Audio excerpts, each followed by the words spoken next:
Guys okay, இன்னைக்கு Indian கான்ஸ்டிடியூஷனில் schedule 1 to 6 பார்க்க போகிறோம். ஸ்கெடியூல் 1ல naming of the states and union territory அவங்களுடைய வரையறைகளை வந்து வகுத்திருப்பாங்க. ஸ்கெடியூல் 2ல வந்து யாராருக்கு எவ்வளோ ப்ரிவிலேஜஸ், என்னென்ன காசு, எவ்வளோ சம்பளம் அப்படின்றத சொல்லியிருப்பாங்க. அது யாருக்குன்னா president, governor, speaker and deputy speaker of the Lok Sabha, chairman and deputy chairman of the Rajya Sabha அப்படின்னா வைஸ் பிரசிடென்ட். அதுக்கப்புறமேட்டா speaker and deputy speaker of the legislative assembly, chairman and deputy chairman of the legislative council யாருக்கெல்லாம் எந்த ஸ்டேட்டில் வச்சிருக்காங்களோ அந்த ஸ்டேட்டுக்கு. அதுக்கப்புறம் supreme court judge, high court judge, அதுக்கப்புறமேட்டா comptroller and auditor general article 148ல வரும் அது. அதுக்கப்புறம் ஸ்கெடியூல் 3ல ஓத் அண்ட் அஃபர்மேஷன் பதவி பிரமாணம் யாரா இருக்குன்னா union ministers, MPs, high court judge, supreme court judge, MLAs, அதுக்கப்புறம் கேக். ஸ்கெடியூல் 4ல வந்து ப்ரொவிஷன் ரிலேட்டட் டு த ராஜ்யசபால எத்தனை சீட் வந்து ஒதுக்கணும் அப்படின்றத சொல்லியிருப்பாங்க. அது ஸ்டேட்டுக்கும் யூனியன் டெரிட்டரிக்கும்.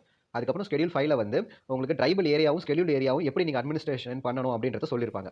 ஸ்கெடியூல் 6ல வந்து அசாம், திரிபுரா, மேகாலயா, மிசோரம் இந்த 4 ஸ்டேட்டுக்கும் எப்படி வந்து அட்மினிஸ்ட்ரேஷன் பண்ணணுன்றத சொல்லியிருப்பாங்க. அடுத்த வீடியோவில் மீதியை பார்க்கலாம். தேங்க்யூ.